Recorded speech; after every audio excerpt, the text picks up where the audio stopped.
bersamaan dengan 115 tahun momen kebangkitan nasional. Karena itu, di dalam kesempatan ini, izinkan kita juga menengok pada perjalanan bangsa, bahwa momen kebangkitan nasional 115 tahun yang lalu adalah momen di mana kita bangkit. Perlawanan yang dulu lokal, yang dulu fisik, menjadi perjuangan yang terkoordinir dengan kekuatan intelektual, dengan kekuatan politis, dan memiliki identitas kebangsaan yang kuat. Momen kebangkitan nasional adalah awal dari perjuangan menuju kemerdekaan. 37 tahun kemudian kita meraih kemerdekaan. Dan ini adalah kesempatan hari ini untuk kita reflektif. Ketika kita bergerak ke depan di hari kebangkitan nasional, kita harus ingat bahwa kita pernah bangkit, tapi tidak ada jaminan bahwa bangkit itu artinya terus-menerus menjadi kuat. Bangsa-bangsa di seluruh dunia ada masa mereka bangkit membesar, ada masa mereka bangkit pelan-pelan turun, bahkan gagal di berbagai tempat di seluruh dunia. Karena itu momen ini di saat ulang tahun PKS bersamaan dengan momen kebangkitan nasional, mari kita tengok bangsa ini harus bisa bangkit lebih kuat. Sambil kita lihat pelajaran dari bangsa-bangsa di seluruh dunia. Ribuan tahun sejarah sudah mencatat bangsa yang bangkit dan bangsa yang kemudian negara yang hilang. Ada sebuah buku berjudul Why Nations Fail, Mengapa Negara Gagal. Studi ini bukan studi teoritis. Studi ini adalah mengumpulkan berbagai peristiwa, mengambil hikmahnya, apa yang harus kita perhatikan supaya kita terus bisa bangkit ke depan. Dan di antara tanda-tanda mengapa gagal, mengapa kemunduran adalah dua unsur utama: institusi politik dan institusi ekonomi. Ketika institusi politik, institusi ekonomi itu bersifat ekstraktif, memeras, maka pelan-pelan negaranya akan turun. Tapi kalau institusi ekonomi, institusi politik sifatnya inklusif, memberikan kesempatan setara kepada semua, pelan-pelan negara akan bangkit, menjadi kuat, menjadi makin berkembang.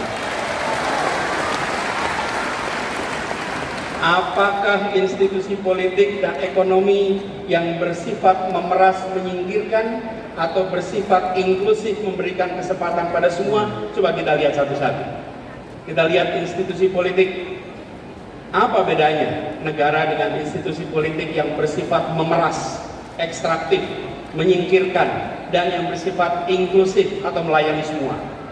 Negara dengan institusi politik bersifat memeras, menyingkirkan, cenderung mengkonsolidasikan kekuatan, kewenangan pada satu pemimpin, pada satu grup, pada satu kelompok. Kekuasaannya tidak disebar dan dibagikan kepada semua.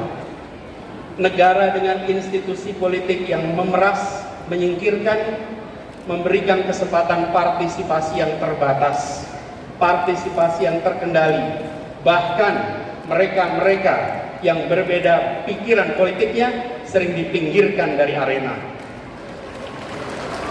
Negara dengan institusi politik yang memeras, menyingkirkan ini sering tidak mengindahkan etika, sering tidak mengindahkan aturan hukum. Bahkan peraturan bisa ditekuk-tekuk, bisa diterapkan setelah tebang pilih, dan seringkali dibuat hanya untuk menguntungkan mereka yang sedang berada di dalam lingkar kekuasaan. Mudah-mudahan tanda-tanda seperti ini tidak ada di negeri kita. Ada atau tidak? Ada yang merasakan? Jangan sampai ada. Karena itu tanda-tanda bukan menuju kesuksesan. Dan sebaliknya, negara dengan institusi politik yang bersifat melayani semua, yang menjunjung tinggi pilar demokrasi, yang memberikan kewenangan kepada cabang-cabang pemerintahan agar saling mengawasi, saling menyeimbangkan. Negara yang seperti ini akan kita saksikan tanpa konflik kepentingan. Misalnya, yang seperti ini Tidak ada market player yang sekaligus regulator. Kalau pedagang, pedagang saja. Jangan pedagang sekaligus pejabat, sekaligus pembuat aturan. Apalagi membuat aturan yang terkait perdagangan yang dibuatnya. Dan juga tidak kemudian serba rangkap jabatan, apalagi rangkap jabatan yang bertumpuk-tumpuk. Juga memastikan meritokrasi berjalan dalam pemerintahan, bukan memberikan keistimewaan pada keluarga. Negara dengan institusi politik yang melayani ini cenderung menjunjung tinggi tegaknya rule of law, sehingga yang dilakukan adalah memperkuat cabang-cabang hukum agar independen, agar terbebas dari intervensi politik, agar transparan dalam setiap pengambilan keputusan. Dan kalau kita saksikan, ini yang harus kita perkuat di Republik ini.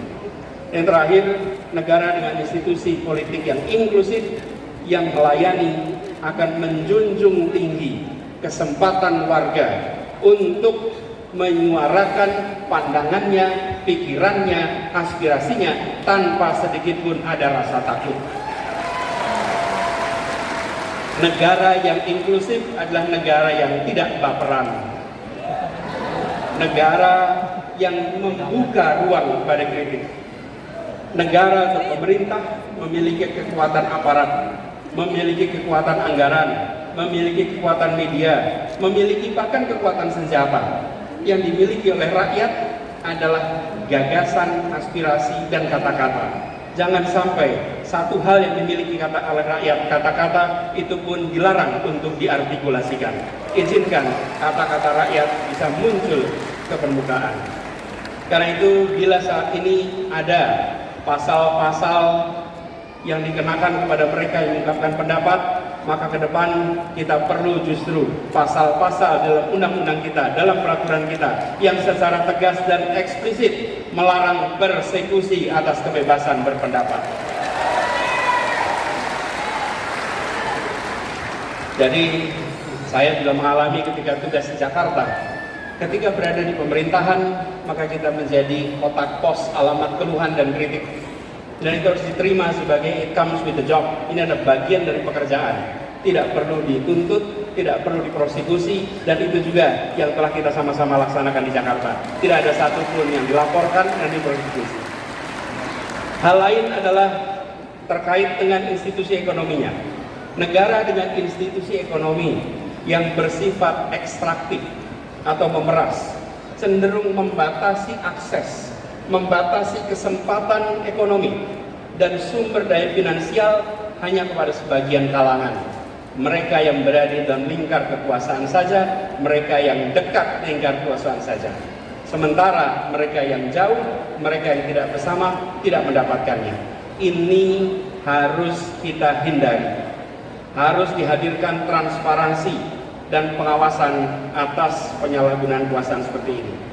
Dan tentu saja negara dengan institusi ekonomi yang bersifat melayani semua, sifatnya inklusif, adalah yang memberikan kesempatan terbuka, kesempatan yang lebar kepada semuanya. Dan langkah-langkah yang kita lakukan untuk menghadirkan ini adalah memastikan bahwa yang kecil bisa menjadi besar tanpa mengecilkan yang besar.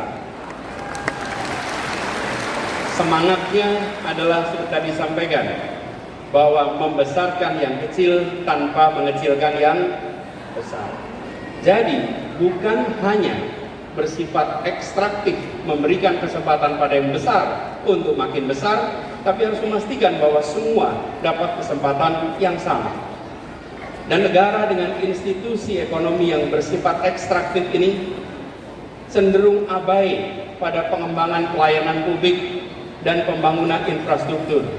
Sebaliknya, yang inklusif cenderung untuk melayani semua. Kalau kita bicara infrastruktur, tadi sudah disampaikan juga, alhamdulillah kita lihat banyak pembangunan infrastruktur besar di zaman pemerintahan sekarang ini. Kita ambil contoh pembangunan jalan, tadi sudah disampaikan pembangunan jalan. Media, ada tim jurnalis dari media kata data, ini mengumpulkan datanya. Izinkan saya kutip di sini. Pemerintahan kali ini berhasil membangun jalan tol terpanjang dibandingkan periode-periode sebelumnya. 63% dari seluruh jalan tol berbayar yang ada di Indonesia itu dibangun di era pemerintahan sekarang. Sepanjang 1.569 km dari total 2.499 km. Itu adalah jalan berbayar. Sedangkan jalan yang tak berbayar, yang digunakan oleh semua secara gratis, yang menghubungkan mobilitas penduduk dari sudut-sudut desa ke perkotaan, yang membawa produk-produk pertanian, produk perkebunan, produk perikanan dari sentra-sentra tempat mereka dihasilkan ke wilayah-wilayah pasar, baik jalan nasional, jalan provinsi ataupun jalan kabupaten, terbangun 19.000 km di pemerintahan ini. Kalau coba saya bandingkan dengan pemerintahan 10 tahun yang lalu, di zaman Presiden Pak SBY, jalan tak berbayar yang dibangun adalah sepanjang 144.000 atau 7,5 kali lipat. Bila dibandingkan dengan jalan nasional, di pemerintahan ini membangun jalan nasional sepanjang